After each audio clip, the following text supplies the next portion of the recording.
Supreme court ने राजद्रोह के कानून पर फिलहाल तक के लिए रोक लगा दी। ये रोक अगली सुनवाई तक यानी कि जुलाई के तीसरे हफ्ते तक लागू रहेगी। उसके बाद सुप्रीम कोर्ट इस मामले की समीक्षा करेगा। दरअसल देशद्रोह के कानून को जिस तरह से दुरुपयोग किया गया, तमाम शिकायतें आई, उसके बाद सुप्रीम कोर्ट में पिछले साल यानी 2021 में कुल 10 से ज़्यादा याचिकाएं दाखिल की गई थीं और मांग की गई थी कि राज्य सरकारें विरोधी स्वर को दबाने के लिए इस तरह के कानून का इस्तेमाल करती हैं और लोगों का इससे अधिकारों का व्यापक पैमाने पर हनन हो रहा है। कोर्ट ने यह भी जानना चाहा कि आखिर अब तक अभी भी कितने लोग इस मामले में जेल में बंद हैं। ये आंकड़ा करीब 800 के आसपास बताया गया।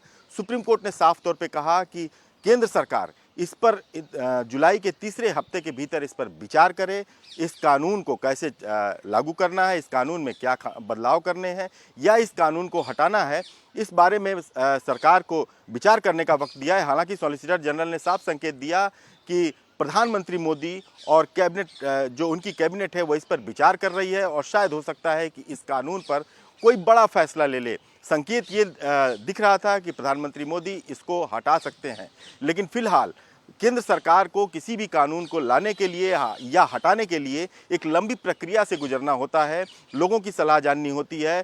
सॉलिसिटर जनरल ने भी कहा कि सारे राज्यों की सलाह लेनी है, कानून के जानकारों की सलाह लेनी है। उसके बाद इस कानून को अगर रद्द किया जाएगा तो इसके लिए प्रॉपर एक व्यवस्था है और पार्लियामेंट के तहत इसे हटाया जा सकता है, लेकिन इसमें काफ़ी वक्त लगेगा। इसीलिए सॉलिसिटर जनरल वक्त मांग रहे थे।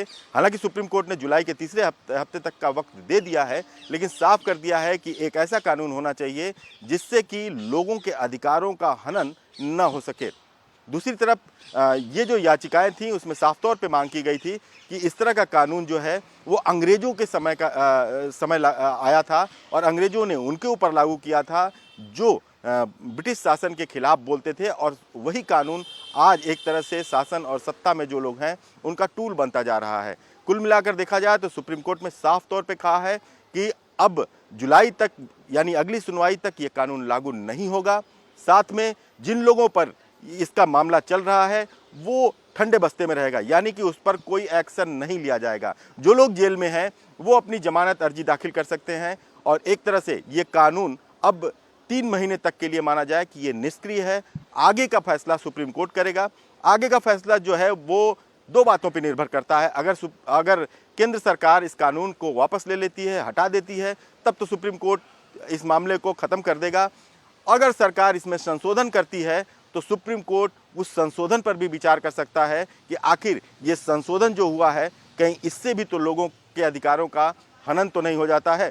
क्योंकि सॉलिसिटर जनरल ने आज सुनवाई के दौरान कहा कि हम इस मामले में ये कोशिश कर रहे हैं कि जो भी जिसके ऊपर भी सेडिशन के चार्जेस लगाए जाएं उसको एक एसपी स्तर का अधिकारी है वो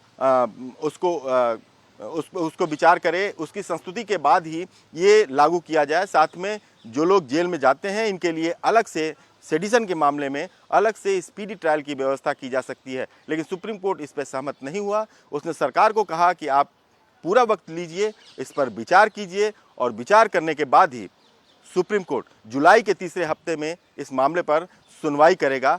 तब तक माना जा सकता है कि देश में देशद्रोह कानून लागू नहीं रहेगा। हालांकि सुप्रीम कोर्ट में नवनीत राणा का भी मामला आया। अटॉर्नी जनरल ने कहा कि दुरुपयोग इस कदर हो गया है कि हनुमान चालीसा पढ़ने पर भी सेडिशन के चार्जेस लगा दिए जा रहे हैं, और इस बात को सुप्रीम कोर्ट ने अपने ऑर्डर में नोट किया और माना कि वाकई ये गंभीर मामला है कि किसी को भी अगर हनुमान चालीसा पढ़ते हुए पाया जा रहा है, किसी के घर के बाहर ही सही, तो दूसरी धाराओं में जिनमें मामला बनना चाहिए, सीधे सीधे राज्य सरकारें उसे सेडिशन के मामले में गिरफ्तार कर ले रही हैं। तो कुल मिलाकर देखा जाए तो ये एक मामला जो है वो जिस पर सवाल बार बार उठ रहा था, केंद्र सरकार को सुप्रीम कोर्ट ने बड़ा मौका दिया है कि जुलाई के तीसरे हफ्ते तक उस पर ये बड़ा फैसला केंद्र सरकार ले ले, और सरकार जिस तरह से फैसला लेती है उसकी समीक्षा सुप्रीम कोर्ट फिर करेगा। रिपब्लिक मीडिया नेटवर्क के लिए अखिलेश राय।